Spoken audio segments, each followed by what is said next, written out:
Bonjour, chers élèves. Vous allez bien? Nous allons démarrer le cours comme il fait 14 heures. Et aujourd'hui, c'est notre dernière séance ou notre dernière séquence avant le baccalauréat, Inch'Allah. Restez concentrés au niveau de chaque question et cela nous permettra d'avancer beaucoup plus vite. Et après, on va ouvrir le micro pour vous aider à mieux comprendre au niveau de chaque question.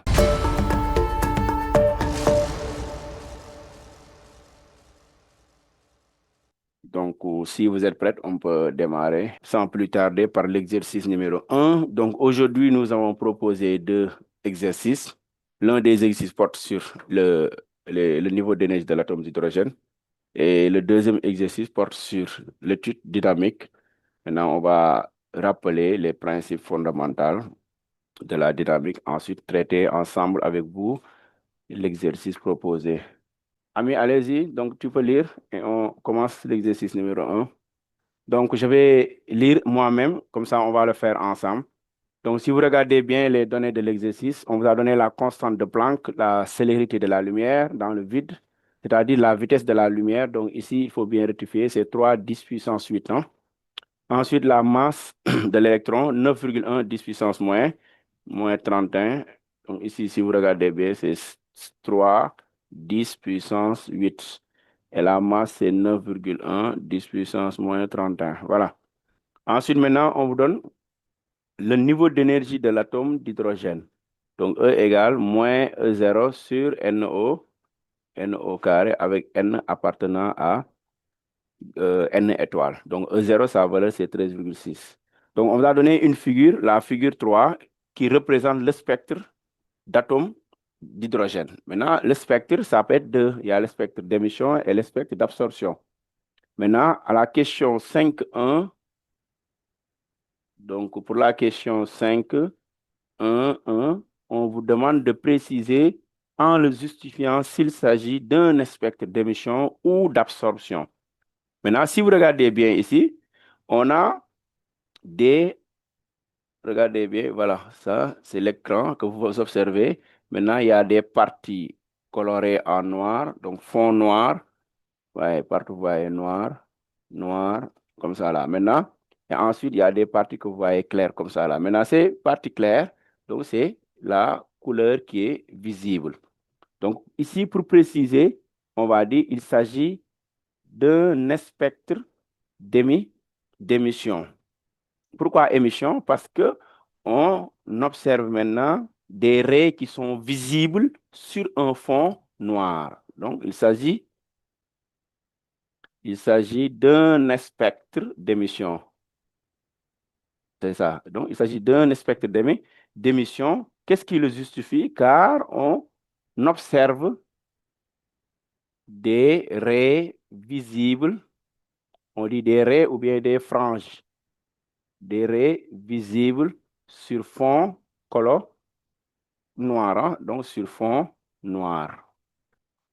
Donc, c'est ça la justification. Donc, s'il s'agit d'un spectre d'émission, donc on a des raies ou bien des franges colorées, c'est-à-dire des franges colorées visibles sur un fond noir, c'est ce que vous observez au niveau de l'écran.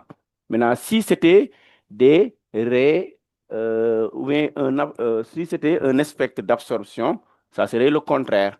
Donc, sur un fond coloré, on observe des raies noires, ça qu'on appelle absorption. Mais dans l'étude que nous avons aujourd'hui, nous avons un fond noir sur, maintenant, à côté des raies qui sont visibles. Donc, c'est ça qu'on appelle un spectre d'émission. Voilà, donc c'est ça pour la première question. On va passer à la question suivante, s'il n'y a pas de questions au niveau de la première question. Oui, allez-y, Fatigué. Allez-y. Monsieur, Oui. j'ai pas bien compris. La question 5.1.1. Mhm. J'ai pas bien compris. Je suis en retard. Voilà, donc pour la question, on a donné, donc là, c'est le niveau d'énergie de l'atome d'hydrogène, n'est-ce pas? Mhm. L'étude porte sur le niveau d'énergie de l'atome d'hydrogène. Donc, on a donné une figure. La figure représente le spectre de l'atome d'hydrogène. Quand on dit le spectre, c'est les raies qui sont visibles, c'est-à-dire les couleurs, les lumières qui sont visibles. Mhm. Maintenant, si vous regardez bien, dans le spectre, il y a deux possibilités. Soit ça peut être le spectre d'absorption ou bien le spectre d'émission. Absorption veut dire quoi? Que le corps quitte l'état le plus bas pour aller vers l'état le plus haut. L'émission, c'est le contraire. Il quitte l'état le plus haut pour venir vers l'état le plus bas. Est-ce que vous voyez? Ouais. Ensuite, on donne maintenant l'information avec la figure. On dit maintenant s'il s'agit d'un spectre d'émission ou bien d'absorption. Ouais. Maintenant, comment on fait pour savoir que c'est émission? Il faut regarder. Là, vous regardez, on a un fond noir. Mhm. Maintenant, les bandes que vous voyez en blanche là, bon, là, c'est la figure qui est comme ça, avec l'imprimante. C'est bon? Ouais. Maintenant, si vous le voyez avec couleur, vous allez voir que les traits là ou les bandes, ça sera coloré. Ouais. Donc, si c'est coloré sur fond noir, l'autre partie noire, on dit que c'est un spectre Émission. d'émission. C'est clair? Ouais. Très bien. Ensuite, on va passer à la question. Bon, D'accord, merci. ok. Allez-y, mamie Fall, maman Fall. Bonsoir. Oui, Bonjour, bonsoir. monsieur. Ça va? Ça va bien. Uh-huh. C'était ça ma question aussi. C'était la question numéro un. Je voulais poser ça. Ah, d'accord, d'accord. C'est bon alors. Allez, voilà, on va continuer pour la question 2. On vous dit 5, 1, 2. Expliquez brièvement comment on interprète l'existence des raies dans le spectre de l'atome d'hydrogène. Qu'est-ce qui explique l'existence des raies? Les raies veut dire des couleurs seulement. Qu'est-ce qui prouve les couleurs?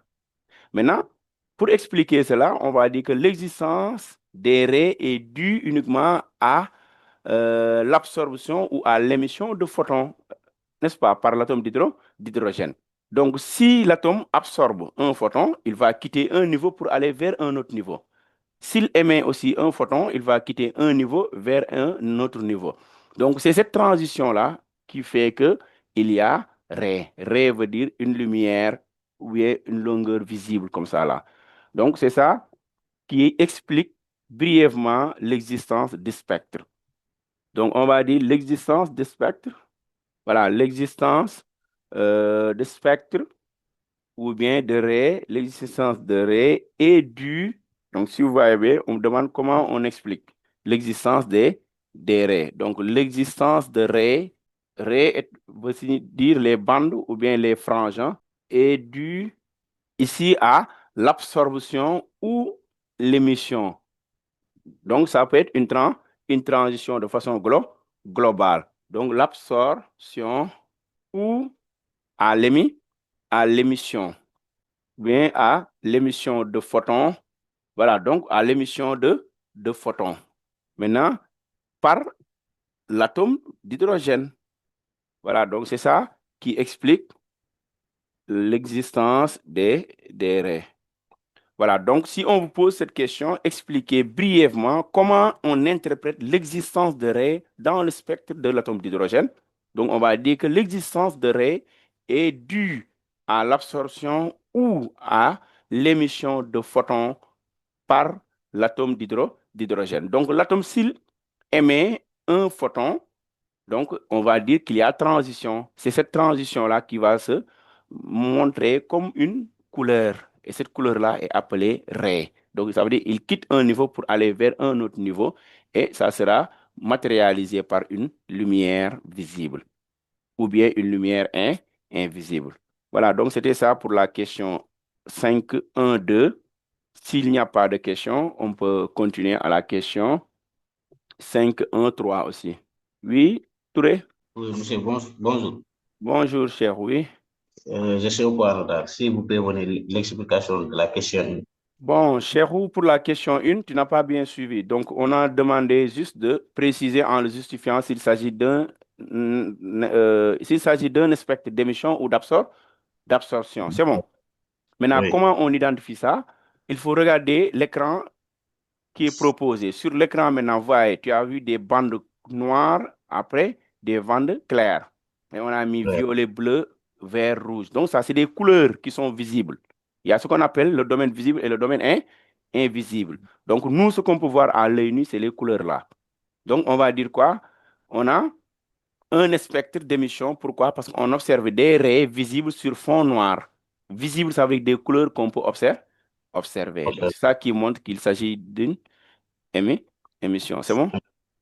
Oui.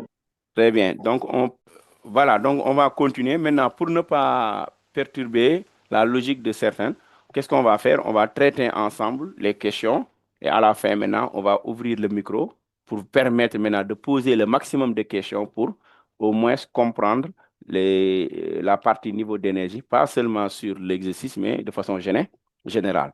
Donc, pour aller plus vite, on va continuer. 1, 5, 1, 3. On vous demande quel aspect concernant la lumière est mis en évidence par cette expérience. Donc, on vous avait dit que si on a une partie qui parle de l'onde, on va dire que la lumière se comporte comme ondulatoire, l'aspect ondulatoire qui a été mis en évidence par Thomas Young.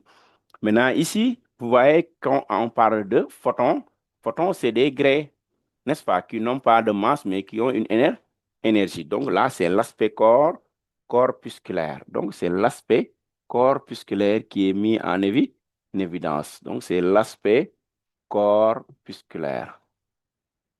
Donc, c'est pour vous dire que la lumière, tantôt se comporte comme un aspect ondulatoire ou bien aspect corpusculaire. Donc, ici, c'est l'aspect corpusculaire. Voilà. Donc, c'est ça qui amène la dualité entre onde et corpusculaire. Donc, c'est l'aspect corpusculaire qui est mis en évidence. Donc, c'est ça la réponse à la question posée. Maintenant, dans un exercice, si vous avez des ondes qui se déplacent, on va dire que l'onde et l'aspect, là-bas, c'est la lumière qui est mise en, l'aspect de la lumière qui est mis en évidence, c'est l'aspect ondulatoire. Et ici, l'aspect de la lumière qui est mis en évidence, c'est l'aspect corpusculaire, parce qu'on parle de photons. Voilà, donc c'est ça pour la question numéro 5.1.3. Maintenant, on va passer à la question suivante. Voilà, donc la question 5.2. Maintenant, pour la question 5.2, on nous demande quelle est l'énergie minimale que l'on doit fournir à un atome d'hydrogène pour qu'il passe de l'état fondamental à un état excité. Donc, on a bien précisé l'énergie minimale qu'on doit fournir à l'atome d'hydrogène pour qu'il passe de l'état fondamental. Maintenant, pour cela, c'est très simple. Vous réalisez un petit schéma. Donc là, vous dites que c'est le niveau fondamental, il est là. Et un autre niveau qui est là, n égale 2. Maintenant, n égale à 2 est appelé le premier niveau excité. Comme c'est le premier niveau excité, maintenant, comment on va faire pour trouver l'énergie minimale? Donc, il a besoin uniquement de l'énergie entre le premier niveau et le niveau excité. Donc, vous allez avoir E2 moins E1. Donc, l'énergie minimale que l'on doit fournir à un atome d'hydrogène pour qu'il passe de l'état fondamental à un état excité. Quand on dit à un état, il ne faut pas aller à l'état 3 ou l'état 4. Il faut aller au premier état excité. Maintenant, c'est ça qui va vous donner l'énergie minimale dont on doit fournir à cet atome. Donc, si vous calculez bien, on connaît la formule. L'énergie E2, c'est moins E0 sur N au carré, moins E1, c'est toujours E0 encore sur 1 au carré. Maintenant, si vous remplacez bien et vous faites les calculs correctement, vous obtenez ici moins 3,4 EV. Là, c'est plus 13,6 EV. Donc, vous faites la différence, vous trouvez environ 10,2 EV. Donc, 10,2 EV est l'énergie minimale qu'il faut fournir à l'atome d'hydrogène, n'est-ce pas, pour qu'il passe de l'état fondamental au premier état excité. Voilà, donc c'est ça la réponse à la question 5.2. Ensuite, on passe à la question 5.3.1. Maintenant, pour la question 5.3.1, on vous dit définir l'énergie d'ionisation. Ensuite, on vous dit que vaut cette énergie pour l'atome d'hydrogène pris à l'état fondamental. Là, on précise bien l'état fondamental. Donc, comment on va définir ça? C'est dans le cours. Chacun a la définition. Donc, on peut dire l'énergie d'ionisation, c'est l'énergie minimale qu'il faut fournir à l'atome pour lui arracher un électron. Donc, c'est ça qu'on appelle l'énergie d'ionisation. C'est l'énergie qu'il faut fournir à l'atome pour qu'un électron y reste. C'est bon? Voilà, donc c'est ça la définition. C'est l'énergie minimale qu'il faut fournir à l'atome dans son état fondamental pour lui arracher un électron ou bien son électron. Voilà. Donc, lui, il a un seul électron. Maintenant, si on arrache ça, il devient maintenant ion. C'est pourquoi on appelle ça énergie d'ionisation. Ensuite, maintenant, on vous demande que vaut cette énergie. Maintenant, pour calculer l'énergie d'ionisation, on applique seulement une formule. Énergie d'ionisation égale énergie à l'état infini moins l'énergie à l'état fondamental. Pourquoi à l'état fondamental? Parce que dans notre exercice maintenant, il est à l'état fondamental. Donc, on dit que vaut cette énergie pour l'atome pris à l'état fondamental. Si on avait parlé de état 2, il faut dire E infini moins E2. Si on avait dit état 3, il faut dire aussi la même chose. Donc, énergie à l'infini, c'est 0, moins l'énergie à l'état fondamental. Donc, ça va donner 13,6 eV. Voilà, donc c'est ça l'énergie d'ionisation. Ensuite, maintenant, on nous demande de trouver quoi?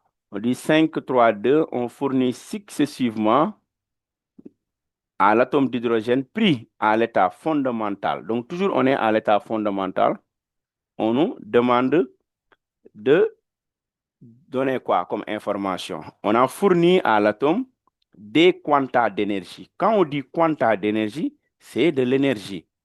C'est une lumière qu'on envoie maintenant à l'atome lorsqu'il est à l'état fondamental. L'objectif, c'est de lui arracher un électron. Maintenant, les quantas d'énergie qu'on a fournis, c'est quoi et quoi? Il y a 5 eV, il y a 12,9, il y a 16 eV. Maintenant, on dit grâce à des radiations électromagnétiques, étudier le comportement de l'atome dans chacun des 3 cas suivants. Maintenant, dans les 3 cas, nous, on a 3 énergies. Maintenant, on regarde maintenant à chaque énergie fournie, comment est l'atome d'hydrogène. Est-ce qu'il reste dans son état fondamental ou bien est-ce que l'atome, n'est-ce pas, va changer d'état? Donc, pour le premier cas, on a delta E1 égale 5 eV. Maintenant, lorsqu'on fournit une énergie, quand on dit quanta d'énergie, c'est de l'énergie. C'est l'énergie du photon en réalité. Hein? Maintenant, n'oubliez pas, il y a une différence entre le quanta d'énergie et le niveau d'énergie. Le niveau est toujours compté négativement, mais quanta d'énergie, c'est l'énergie qu'il faut pour qu'il passe d'un état à un autre, ou bien l'énergie qu'il faut lui apporter pour qu'il s'ionise. Très bien. Maintenant, lorsqu'on a donné à l'atome 5 eV, qu'est-ce qu'on a maintenant? On a 2 méthodes. On va chercher est-ce que cette énergie est suffisante pour ioniser l'atome ou bien est-ce que cette énergie peut l'absorber? Donc, la première remarque, on sait que 5 eV est inférieur à 13,6 eV. Donc, cette énergie ne peut pas l'ioniser. Donc, cette énergie ne peut pas, ioniser l'atome. Mais peut être absorbable. Mais cette énergie peut être absorbée. Maintenant, on va vérifier cela. Donc, la première remarque ici, il faut voir d'abord l'énergie fournie et l'énergie d'ionisation. Si l'énergie fournie est inférieure à l'énergie d'ionisation, la première remarque, cette énergie ne peut pas l'ioniser, mais peut être absorbée. Maintenant, on va vérifier est-ce que cette énergie est absorbée. Et comment? Maintenant, pour cela, on va calculer la valeur de N ou bien la valeur de P maintenant pour vérifier. Donc, si on a toujours il faut dire pour 5 Ève, n'est-ce pas? On va vérifier avec N. La formule est très simple. Donc, vous dites énergie fournie, c'est ça la formule, énergie fournie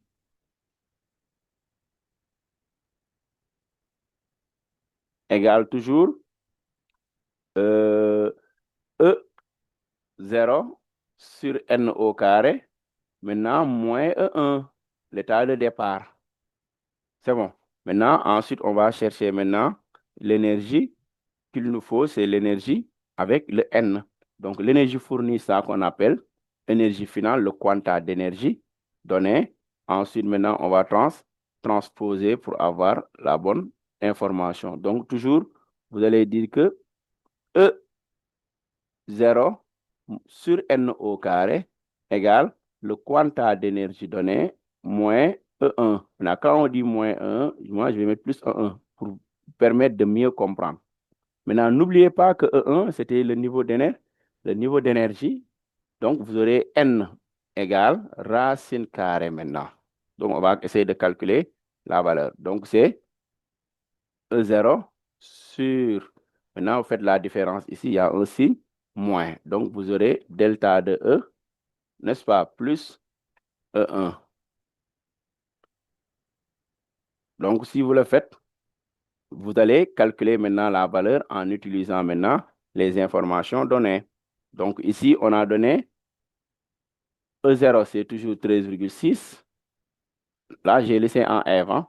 Maintenant, le delta de E, c'est 5. Maintenant, vous allez avoir...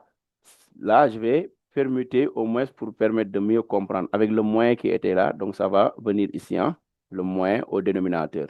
Donc, vous aurez 5. Donc là, ça sera 13,6 moins 5. Comme ça, là, vous aurez une valeur qui est égale à 1,25. Maintenant, si vous regardez, vous obtenez ici 1,25 qui n'appartient pas à N étoiles. Donc, le 1,5 n'appartient pas à N étoiles. Donc, cette énergie n'est pas absorbée. Donc, cela veut dire quoi? Donc, l'atome reste à l'état fondamental. Donc, l'atome reste à l'état fondamental. Voilà, donc l'état reste à l'état fondamental. Cela veut dire que l'énergie n'est pas absorbée. Voilà, si il y a des élèves qui ont des difficultés pour mieux comprendre cela, donc je dis aux élèves, très simple, il faut dire quoi? L'énergie fournie est notée delta de E, puis delta de E, ça doit être égal à quoi?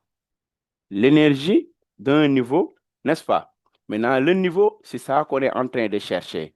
Donc, c'est pourquoi il faut mettre toujours l'énergie qu'on cherche. Moi, j'appelle ça EM ou bien EK, moins ou bien plus l'énergie à l'état actuel.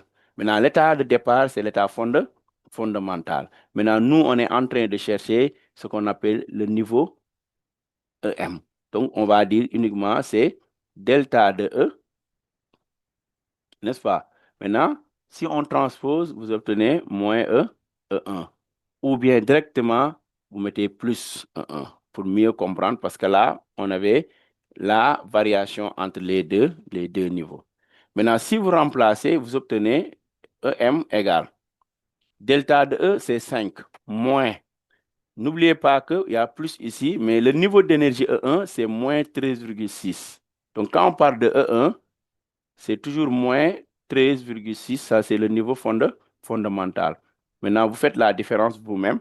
5 moins 13,6. Maintenant, si vous calculez 5 moins 13,6, ça vous donne la valeur qui vous permettra de savoir est-ce que cette énergie est absorbée ou bien est-ce que cette énergie est ionisée. Voilà, donc on a EM égal. Maintenant, le EM, c'est un niveau qu'on doit chercher. Maintenant, vous remplacez le EM par moins E0 sur M au carré, qui est égal à moins 8,5. Maintenant, les 8,5, c'est en EV, électron-volt. Voyez ici, les signes moins vont disparaître et vous trouvez la valeur de M. M égale E0 sur 8,5, qui est égal à combien? 13,6 sur 8,5. Si vous calculez correctement, vous allez trouver encore 1,25. 1,25. Donc 1,25 n'appartient pas à N étoiles. Conclusion, cette énergie n'est pas absorbée. Conclusion, dites, delta de E égale 5 eV n'est pas absorbée. Voilà. L'énergie n'est pas absorbée ni ionisable. Cela veut dire que l'atome reste dans son état fondamental. Reste dans son état fondamental. Voilà, donc c'est ça la réponse à la question posée pour l'énergie 5 eV. Maintenant, on va procéder de la même manière avec l'énergie 12,09. Maintenant, pour l'énergie 12,09, pour delta de E égale 12,09 eV, on va raisonner de la même manière. Maintenant, comment? Maintenant, pour l'énergie 12,09, donc il faut toujours encore faire la même technique. Donc, on va toujours utiliser une inconnue EK ou bien EN libre à chaque élève. De dire maintenant, c'est delta de M plus maintenant le niveau de départ. Maintenant, nous, on va chercher le niveau.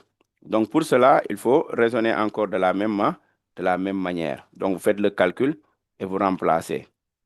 Donc, si vous faites correctement le calcul, on aura ici 12,09 moins 13,6. Maintenant, vous remplacez. Donc, 12,09 moins 13,6 égale. Donc là, on trouve moins 1,51. Donc, voyez, EN égale moins 1,51. Or, EN, c'est toujours moins E0 sur N au carré. Tout à l'heure, j'ai utilisé P. Que ça soit P ou N ou M, tout ça, c'est la même chose. L'essentiel, toujours EN égale moins E0 sur N carré ou bien EP égale moins E0 sur P au carré. Donc, si vous remplacez bien, vous obtenez N égale racine carrée de moins 1,51 sur moins 13,6 sur moins 1,51. Maintenant, si vous le faites correctement, vous trouvez N égale 3. Donc, N égale 3 appartient à grand N étoiles. Donc, cette énergie est absorbée. Voilà, donc l'énergie est absorbée. Et maintenant, on peut dire que l'atome est dans un état excité. L'atome est dans un état excité. C'est bon? Maintenant, si l'atome est dans un état excité, il faut dire maintenant l'état excité. Maintenant, ici, c'est quel état? C'est l'état excité numéro 3. Donc, l'atome est dans un état excité en passant de l'état ou bien du niveau fondamental, du niveau N égale 1 vers le niveau N égale 3. N égale 3. Donc, c'est ça la transition correspondante. Voilà, maintenant, toujours pour les énergies, il reste maintenant encore 16. Donc, pour l'énergie maintenant, delta de E, l'énergie du photon qui est égale à 16 eV. Maintenant, pour l'énergie 16 eV, toujours on va faire le même raisonnement. Et là, ça devient beaucoup plus simple maintenant. Si vous regardez d'abord l'énergie 16 eV, donc 16 eV est supérieur à l'énergie d'ionisation. Donc, qu'est-ce qu'on va dire? 16 eV est une énergie qui est suffisante.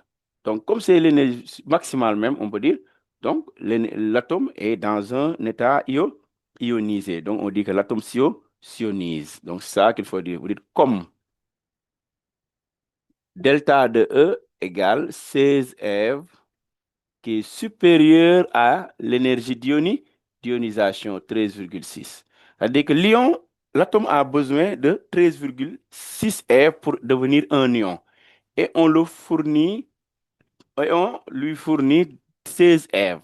Donc, cela veut dire qu'il va passer directement à l'état d'ionisation. Donc, l'atome s'ionise.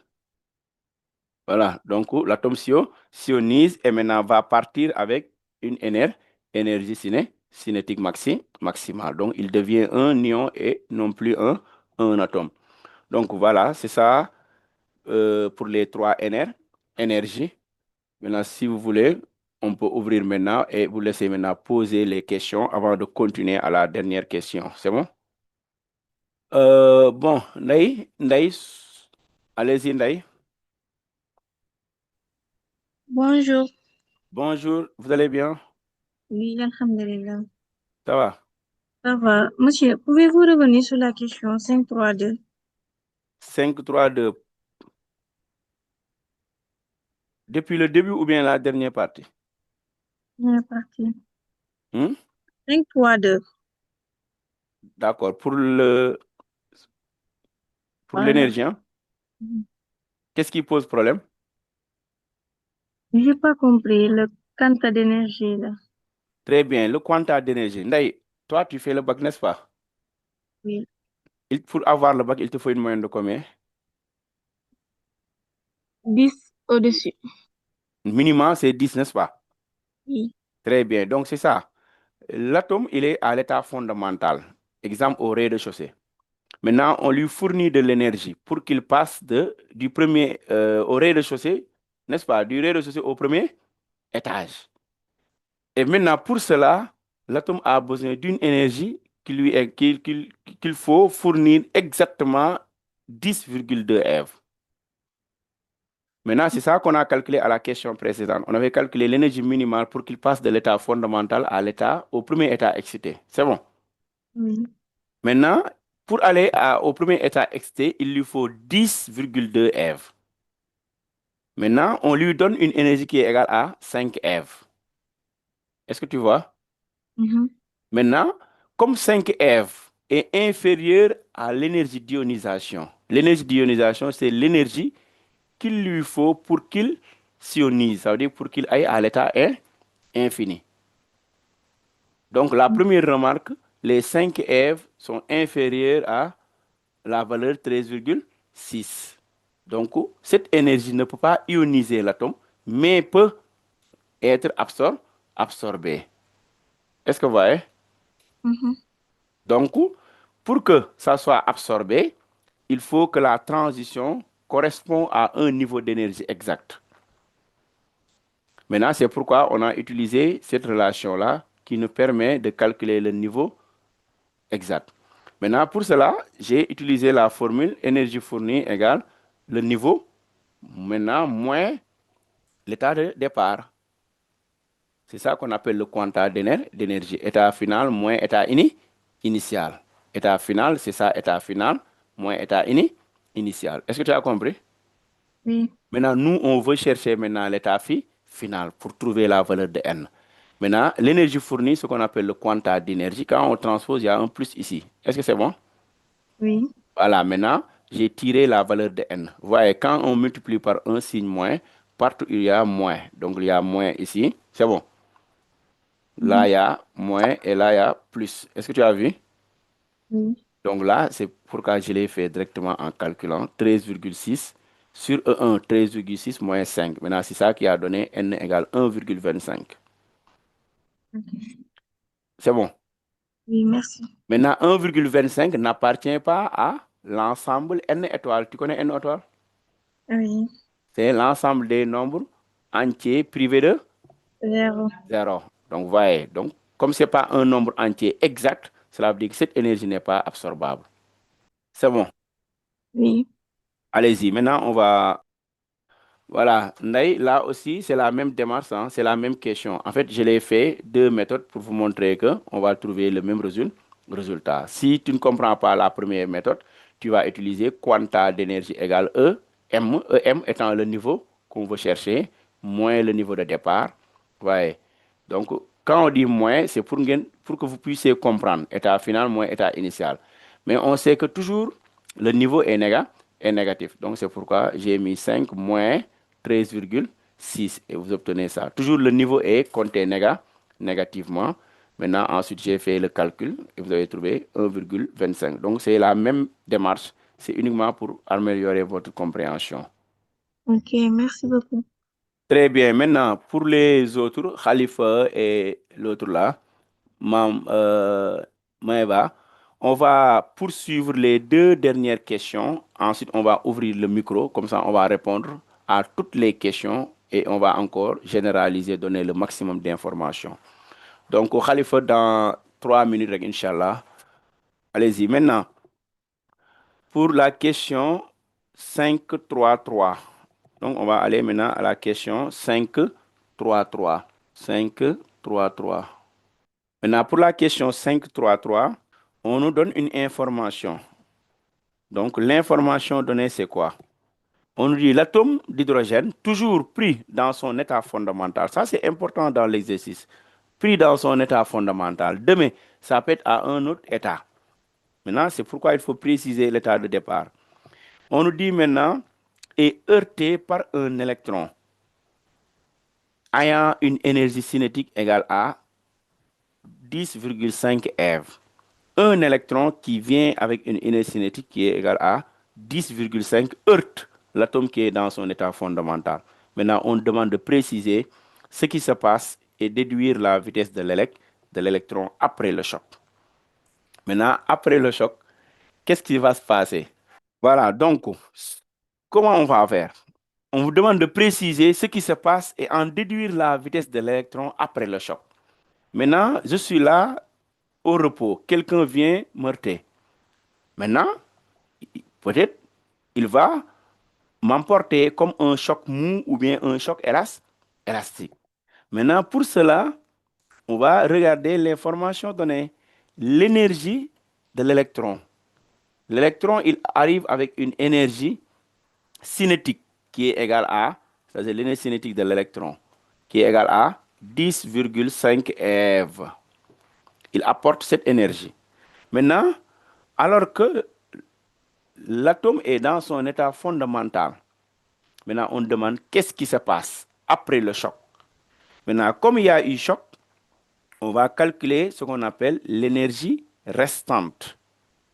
Maintenant, comment on calcule l'énergie restante? La première chose, il faut calculer l'énergie qu'il faut à l'atome pour qu'il quitte le niveau fondamental et aller au premier état excité. Et là,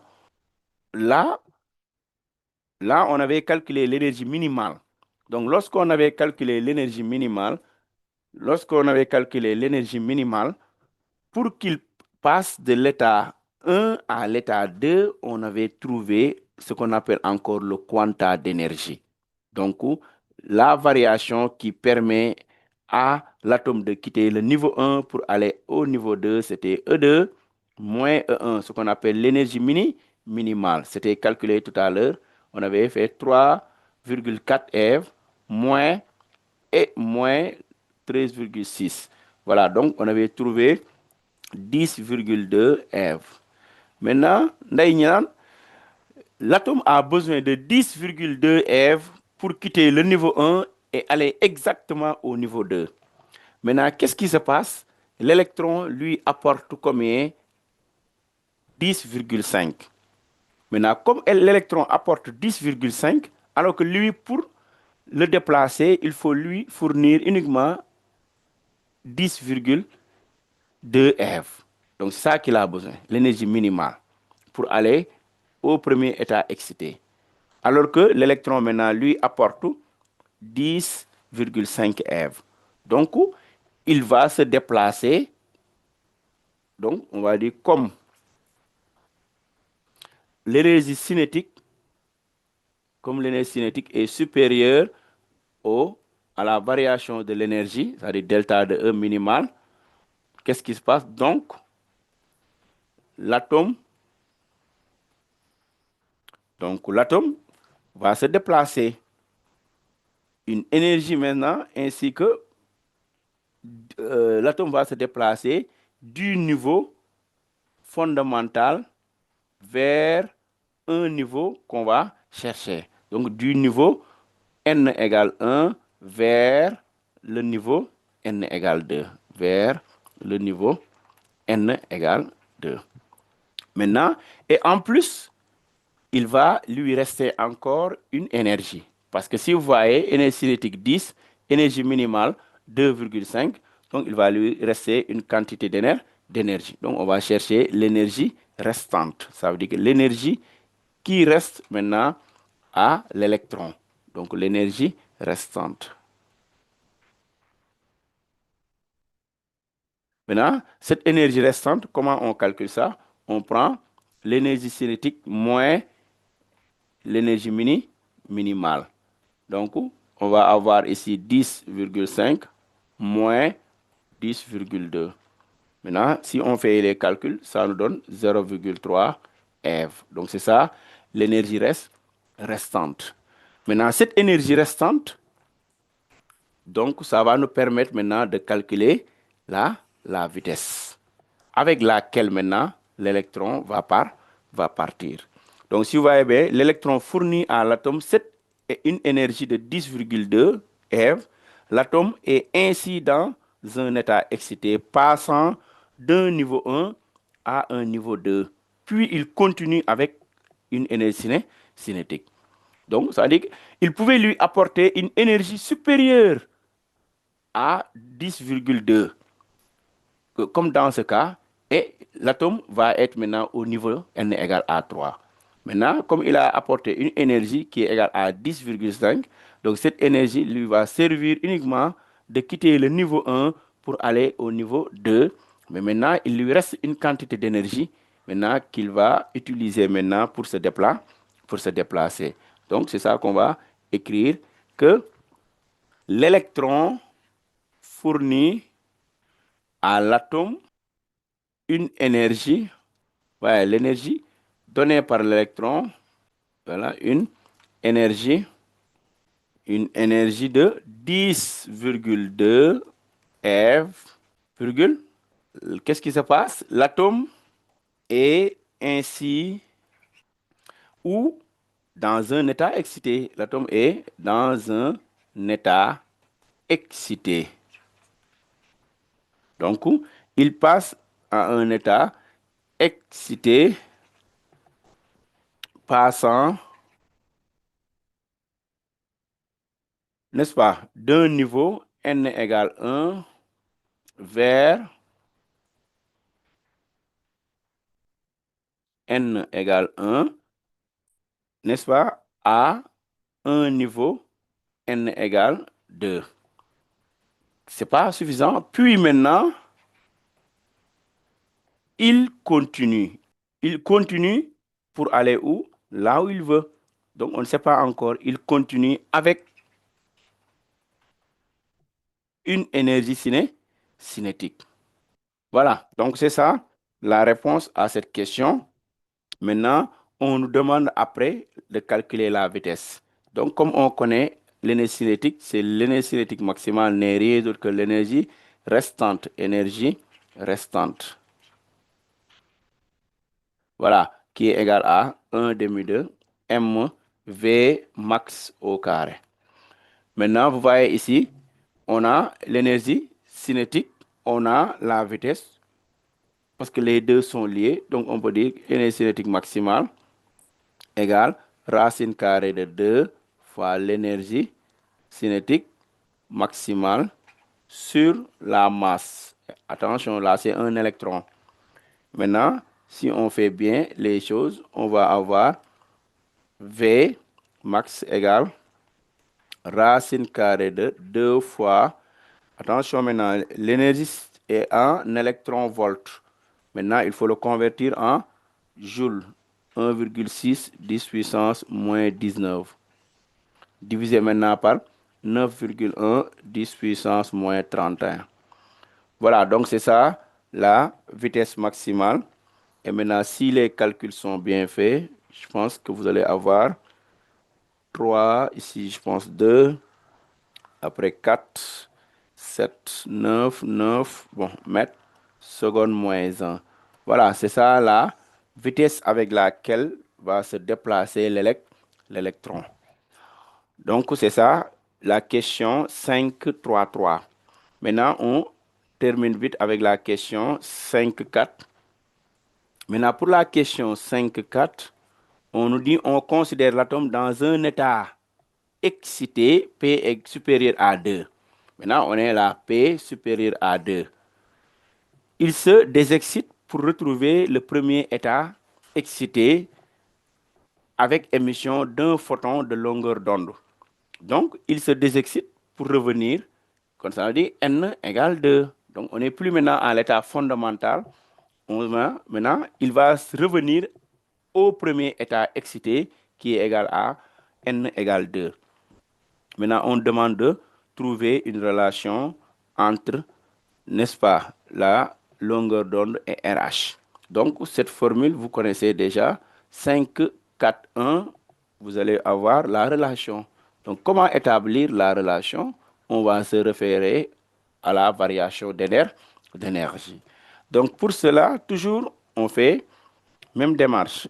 Delta de E, qu'on appelle le quanta d'énergie ou bien l'énergie du photon, n'est rien d'autre que état supérieur moins état inférieur. Donc, il va revenir à l'état N égale 2 et il est au départ à l'état P égale P supérieur à 2. On va remplacer, ça va être moins E0 sur P au carré moins E0 sur N au carré. Ici, le N, c'est 2. Donc, 2 au carré. Ensuite, maintenant, on va remplacer l'énergie du photon, c'est toujours Hc sur lambda égale. Maintenant, on va factoriser par E0. Si on factorise par E0, ça nous donne directement E0 facteur de 1 quart moins 1 sur P au carré. Maintenant, c'est ça qu'on a obtenu. Ensuite, on va réduire au même dénominateur et obtenir la relation demandée. Donc, 1 sur lambda égale E0 sur HC. Là, j'ai fait produit croisé, facteur de maintenant 1 sur P, 1 sur 4 moins 1 sur P au carré. Donc, d'où la relation qui est demandée. Donc, vous voyez au niveau du schéma, là, ici, ce n'est pas tellement clair, mais c'est 1 sur lambda égale RH, facteur de 1 quart moins 1 sur P carré. Donc, maintenant, si vous remarquez bien, vous obtenez ce qu'on vous demande. Qu'est-ce qu'il faut faire? Il faut juste faire un changement de variable en posant seulement E0 sur HC égale RH. Donc, posons RH égale E0 sur HC. Maintenant, ensuite, on va faire les calculs et trouver l'expression de RH. Maintenant, avant de faire les calculs, il faut aussi convertir bien. Donc, si vous le faites correctement, vous allez avoir la valeur de RH que vous allez, voilà, 1,6 10 puissance moins 19. Ensuite, H 6,62 10 puissance moins 34 fois C 3 10 puissance 8. Maintenant, si vous le faites correctement, vous obtenez RH égale 1,097. Voilà, l'unité mètre moins 1. Voilà, c'est ça, la valeur de RH. Ensuite, maintenant, on vous dit 5, 4, 2, montrer qu'il existe 4 valeurs possibles de l'entier P qui permettent l'émission d'une radiation lumineuse visible. On a bien précisé le mot visible. Donc, quand on dit que c'est visible, ça nous donne une information sur le domaine visible, parce qu'il y a le domaine visible et le domaine invisible. Maintenant, le domaine visible est encadré par 2 longueurs d'onde, 0,4 micromètres qui est précisé et 0,75 micromètres. Donc, avec ces informations, l'énoncé va vous donner toujours la bonne information. Donc, nous allons passer à la question 5, 4, 2. Maintenant, pour la question 5.4.2, comment montrer qu'il existe des valeurs possibles de l'entier P? Autrement dit, il faut trouver des valeurs de P dans lesquelles on a une émission de radiation visible. Maintenant, pour cela, il faut faire un encadrement seulement. Donc, on va raisonner comme en mathématiques. On va utiliser 0,4 micromètres, inférieur ou égal à lambda, qui est aussi inférieur ou égal à 0,75. 0,75 micromètres. Maintenant, on va procéder à un encadrement. Comment?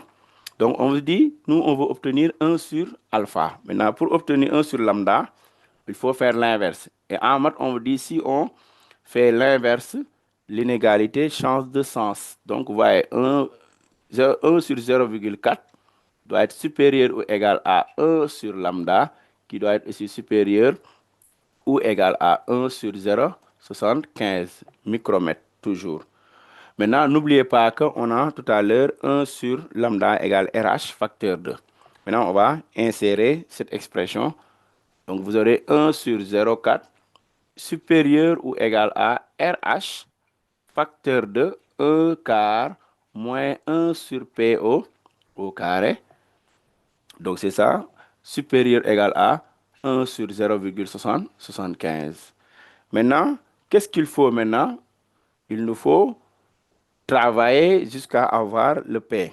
Maintenant, pour cela, il faut diviser partout par RH. Donc, on va diviser d'abord par RH, procéder comme ça. Maintenant, si vous divisez partout, il y aura ici RH qui va apparaître. Ici, ça ne change pas. Donc, on aura toujours 1 sur PK, voilà, supérieur ou égal à 1 sur 0,75 multiplié par RH toujours. Ensuite, maintenant, on a partout RH. Qu'est-ce qu'il faut faire? Maintenant, il faut sortir le 1 quart. Donc, on va faire sortir le 1 quart dans les deux côtés. Vous aurez 0,4 fois RH. Attention, maintenant, moins 1 quart. Maintenant, l'inégalité toujours ne change pas. 1 sur, moins 1 sur maintenant PO au carré. Supérieur ou égal à 1 sur, là c'est 0,75 multiplié par RH, moins encore 1 quart. Ensuite, maintenant, on va toujours faire des calculs. Maintenant, attention, c'était P au carré. Donc, comme c'est P au carré, on va prendre la racine carrée. Comment on va prendre la racine carrée? Donc, toujours, l'inégalité ne change pas. Mais ensuite, on va inverser la relation. Maintenant, comment? Quand on fait 1 sur, on va diviser. Quand on divise maintenant, on obtient 1 le tout sur. Donc, je vais prendre la racine carrée. Hein. Donc, si on prend la racine carrée et on va multiplier par un signe moins. Quand on multiplie par un signe moins, l'inégalité change de sens. Et on va avoir maintenant 1 sur racine carrée de 1 quart moins 1 sur 0,4 fois RH. Est-ce que vous voyez? Donc, là, c'est la valeur. Ensuite, maintenant, vous obtenez supérieur ou égal à P. Parce que j'ai pris la racine carrée. Supérieur ou égal à encore 1 sur la même chose ici. Donc là, j'aurai 1 quart moins 1 sur 0,75 multiplié par RH. Voilà, maintenant, si vous le faites correctement, vous allez avoir ça. Maintenant, attention, la longueur d'onde est en micromètres. Il faut le convertir en mètres 10 puissance moins 6. Si vous le faites correctement, vous allez trouver 6,73. Ici, vous allez avoir 6,73 supérieur ou égal à P, qui est aussi supérieur ou égal à 2,79. Maintenant, c'est ça les valeurs de P. Maintenant, on a dit que P est un entier. Comme P est un entier, on va prendre les entiers qui sont là entre 2 et 6,73. Donc, si on compte bien les entiers, alors il n'y a que P peut prendre combien de valeurs ici? Donc, P peut prendre les valeurs de, n'est-ce pas?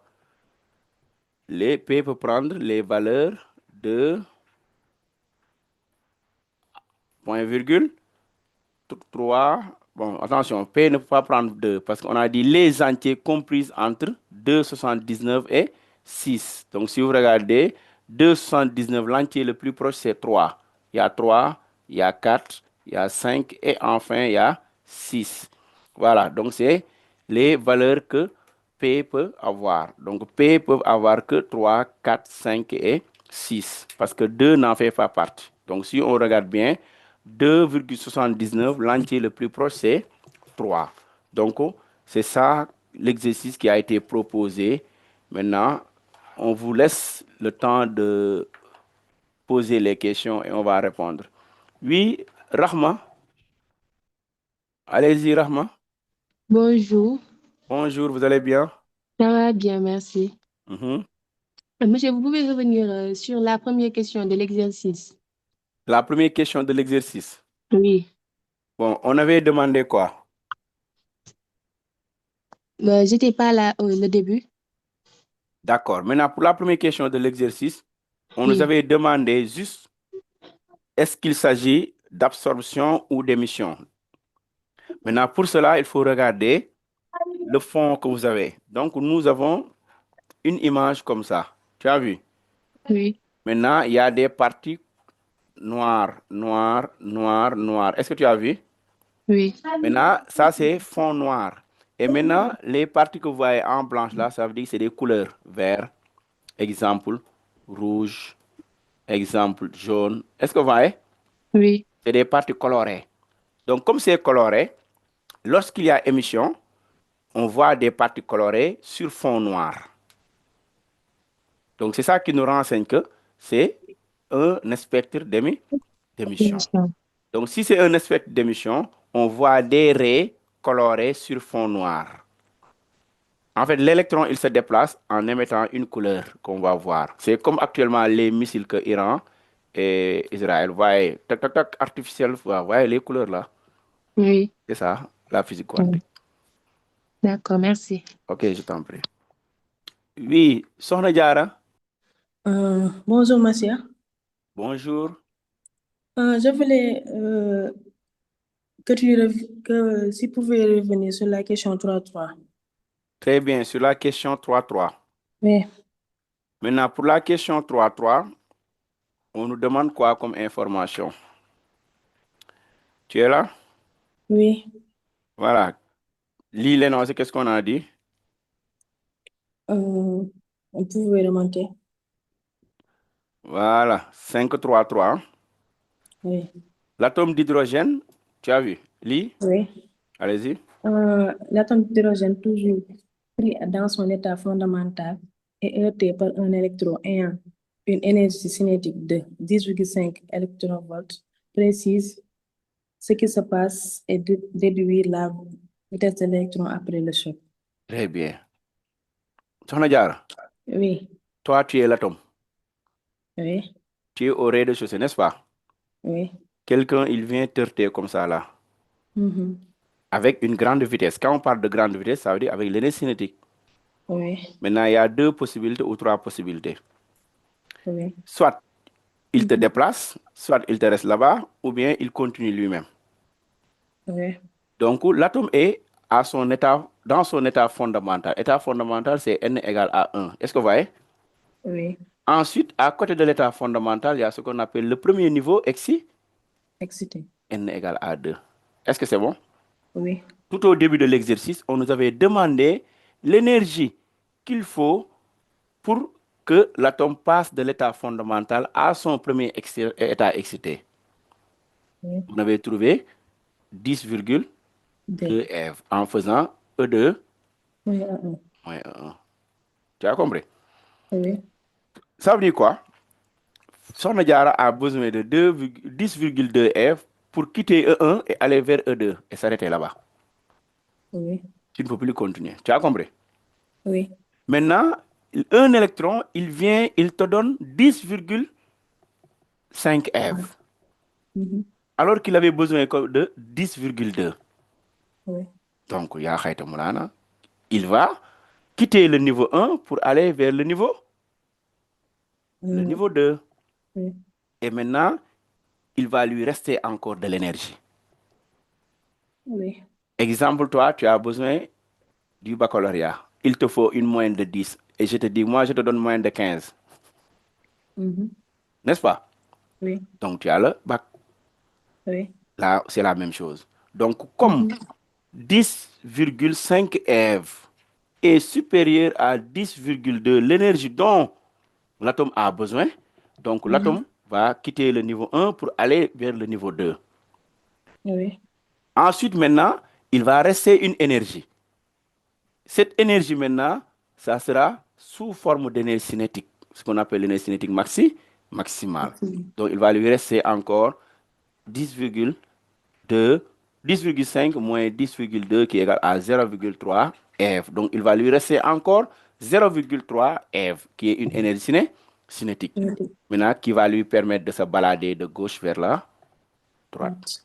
Tu as compris? Oui. OK. Oui, Khalifa. Khalifa, allez-y. Bah, salut, monsieur. Bonjour, oui. Oui, pour cette question-là, si on nous disait par exemple, de préciser ce qui se passe et de calculer la vitesse de l'électron avant le choc, qu'est-ce qu'on va conserver comme l'énergie cinétique?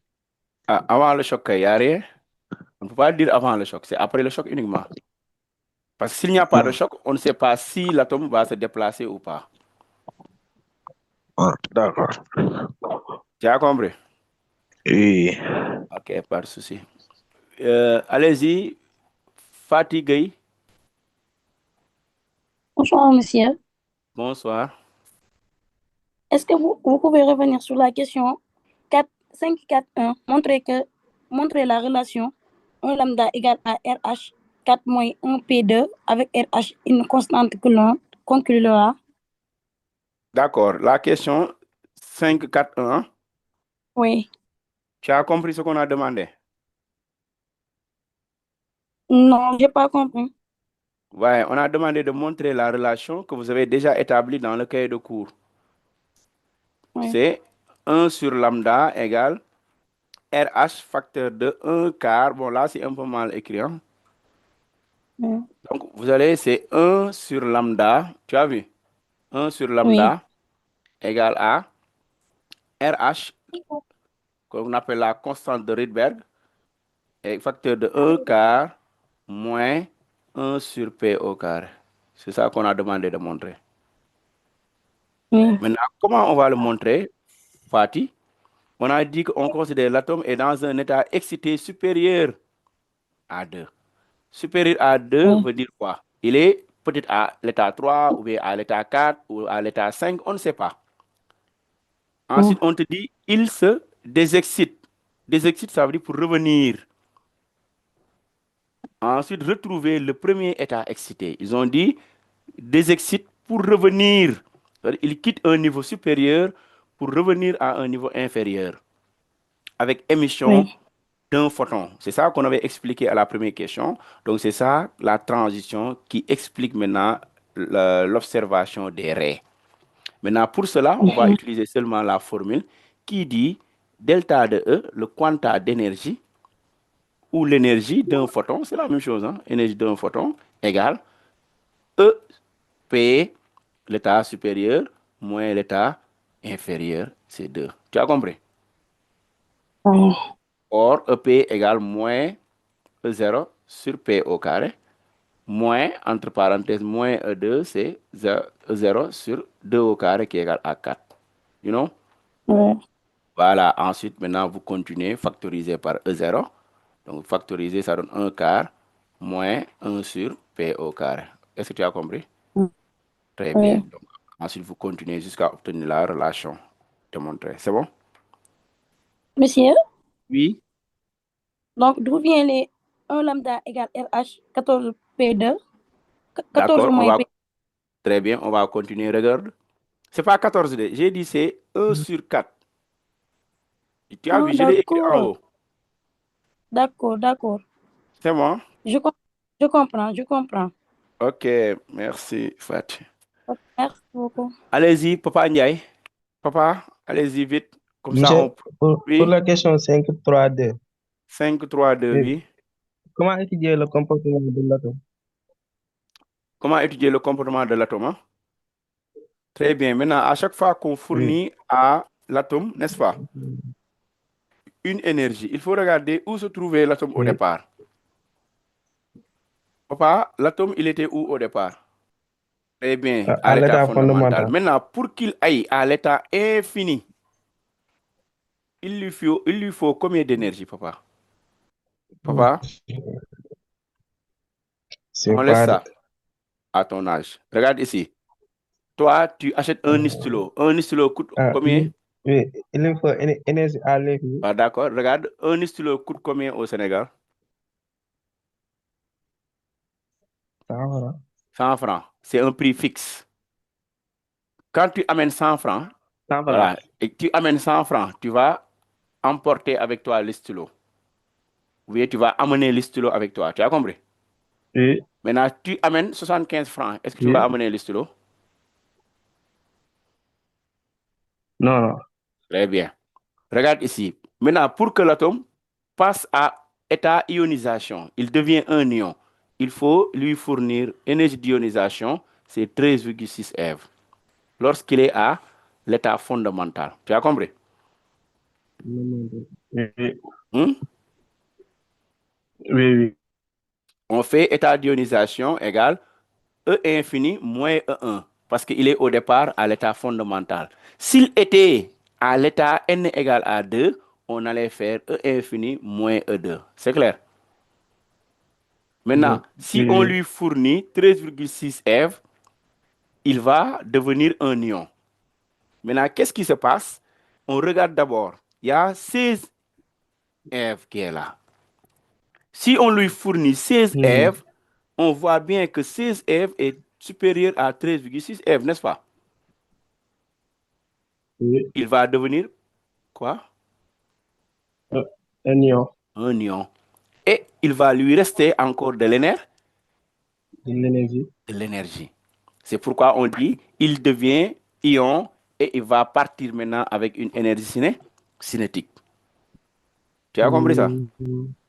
Oui. Et comme toi, tu vas acheter un stylo qui coûte 100 francs, tu amènes 500 francs. Centaine. Oui. Tu vas retourner avec combien? Avec 400 francs. Et le stylo encore. Tu as vu? Et Voilà, donc ça c'est le premier cas. Donc si on fournit 16 eV, il devient un ion et va partir maintenant avec une énergie cinétique maximale qui est égale à la différence. Hein? C'est bon. oui. Ensuite, maintenant, tu regardes Oui, c'est bon. 12,9 eV. C'est bon, tu as compris? Oui, Voilà, maintenant, c'est si bon. on lui fournit 12,9 eV, le quanta 12,09 eV. Maintenant, tu vois que cette valeur est inférieure à 13,6 eV. Que va-t-il se passer? Cette énergie ne peut pas ioniser l'atome, mais peut servir à absorber l'atome. Maintenant, comment? Il faut chercher maintenant ce qu'on appelle le niveau ou bien l'état. Comment on calcule ça? On va procéder toujours avec la même formule. Donc, toujours on sait que delta de E égale E final moins niveau initial ou niveau de départ. Maintenant, toi, tu veux trouver maintenant le niveau final. Donc, niveau final, c'est toujours delta de E, qu'on appelle l'énergie du photon, plus maintenant le niveau de départ. Maintenant, tu vas calculer le niveau final en faisant moins E0 sur état final, on ne sait pas, je vais appeler ça N ou K ou tout ce que tu veux au carré, égale maintenant 12,09. Maintenant, attention, le niveau de départ, c'est moins 13,6. Maintenant, tu fais le calcul. En faisant le calcul, tu vas calculer maintenant K. K doit être un nombre entier. Donc, si tu le fais correctement, tu vas trouver une valeur 13,6 sur 13,6 moins 12,09. Maintenant, si tu le fais bien, tu vas trouver, si je ne me trompe pas, 3. Maintenant, tu vas trouver K égale 3 appartient à grand N étoile. Conclusion, cette énergie ne peut pas l'ioniser, mais peut absorber l'atome. Ça veut dire que permet à l'atome de quitter le niveau N égale à 1 et aller vers le niveau N égale à 3. Donc, je pense que, papa, c'était ça ta question. On passe à Ibrahim Dramé. Ibrahim, allez-y vite. Bonjour, monsieur. Bonjour, oui. Monsieur, nous, en seconde, on nous disait que les électrons sont au niveau de la dernière couche. Très bien, ça c'est le cours de seconde, n'est-ce pas? Oui, Bon, il y a ce qu'on appelle le modèle de Bohr, n'est-ce pas? oui. qui a dit que l'atome est quantifié. Et on ne t'avait Oui. jamais dit que les électrons sont au dernier niveau, n'est-ce pas? Oui. On ne t'a pas dit ça. Tu as dit que les électrons sont répartis par couches. Et les couches sont appelées les niveaux d'énergie. D'accord. Et les couches K, L et M comme ça là, tu as vu? Oui. Eh bien, donc c'est ça qu'on avait dit. Donc, ensuite, on dit la dernière couche est la couche périphérique. Tu te rappelles bien? Oui, oui. Voilà, c'est ça, Ibrahim. C'était ça la question? Oui. Moi, je ne comprenais pas comment un électron peut quitter là-bas pour venir à l'intérieur du noyau, ou bien? Non, non, non, non, non. L'électron ne vient pas à l'intérieur. On a dit que le noyau est constitué de protons et de neutrons. Et autour du noyau gravitent des électrons. Maintenant, D'accord. s'il gagne ou bien il perd un électron, il devient maintenant un ion. On D'accord. touche le noyau lorsqu'on fait une réaction de fission ou bien de fusion nucléaire. C'est bon? Allez-y, Seydouka. Seynabou. Bonjour. Bonjour. C'était par rapport à la question 5.3.3. Ah, d'accord, d'accord. Oui? Oui, maintenant, là-bas, on ne prend pas en compte le fait que les niveaux d'énergie sont quantifiés, ou bien? 5.3.3. Oui. On a dit que l'atome, n'est-ce pas, d'énergie, l'atome d'hydrogène pris à son état fondamental, n'est-ce pas? Oui. Et heurté par un électron ayant une énergie cinétique de 10,5 eV. On a bien précisé dans son état fondamental. Il est heurté par un électron. C'est comme si on faisait un choc. L'atome, il est là-bas, il est bombardé par quelque chose. C'est bon? Oui, c'est bon. On te dit de préciser ce qui se passe en déduire la vitesse de l'électron après le choc. Maintenant, toi, qu'est-ce qui pose problème là-bas? C'était parce qu'on nous avait dit que, vu que les niveaux d'énergie étaient quantifiés, donc Oui. lorsqu'on fournit une énergie supérieure à un niveau d'énergie précis, ou bien une énergie inférieure à un niveau d'énergie précis, l'atome va toujours revenir à son état fondamental. D'accord. Maintenant, ici, le niveau c'est combien? On est à l'état fondamental. Le niveau c'est égal à 13,6. Tu es d'accord? Oui. Ensuite, on lui fournit une énergie. Il faut faire la part des choses entre énergie et le niveau, n'est-ce pas? Il est à l'état fondamental. Son niveau est égal à moins 13,6 eV. Ensuite, maintenant, on lui fournit une énergie de 10,5 eV. Ça, c'est l'énergie cinétique de l'électron. Ensuite, maintenant, puisqu'il est à l'état fondamental, c'est nouveau, il lui faut une énergie pour passer de l'état fondamental au premier état excité, n'est-ce pas? Oui. Le premier état excité, c'est n égale à 2. Et tout à l'heure, on a calculé cette énergie-là. Et on avait trouvé 10,2 eV, si je ne me trompe pas. C'est bon? Oui. Donc, l'énergie minimale qu'il faut fournir à l'atome pour qu'il passe de l'état fondamental au premier état excité, c'est 10,2 eV. Et un électron, lui, apporte 10,5 eV. Qu'est-ce que tu vas dire toi-même? Ça veut dire qu'il a apporté assez d'énergie pour que... Eh bien, il a apporté assez d'énergie. Donc, cela veut dire que l'atome va quitter le niveau 1 pour aller vers le niveau 2. Oui. Et maintenant, s'il est au niveau 2 maintenant, peut-être il peut continuer, peut-être il peut rester là-bas. Oui. Tu as vu? Maintenant, on fait la différence pour savoir s'il va rester ou bien il va continuer. Donc, on va dire l'énergie restante égale 10,5 moins 10,2, ce qui est égal à 0,3 eV. Tu as compris? Oui. Voilà, donc l'énergie restante, c'est 0,3. Donc, ça veut dire qu'il est à un état excité, il peut maintenant bouger. Avec cette énergie cinétique 0,3 volts. Tu as compris? Oui, merci beaucoup. Ok, pas de souci. Bon, on passe à Sohaibou Diarra, s'il n'y a pas de problème, on passe à l'exercice suivant pour ne pas perdre beaucoup de temps. Diarra, oui, si votre question n'a pas été prise en compte, allez-y.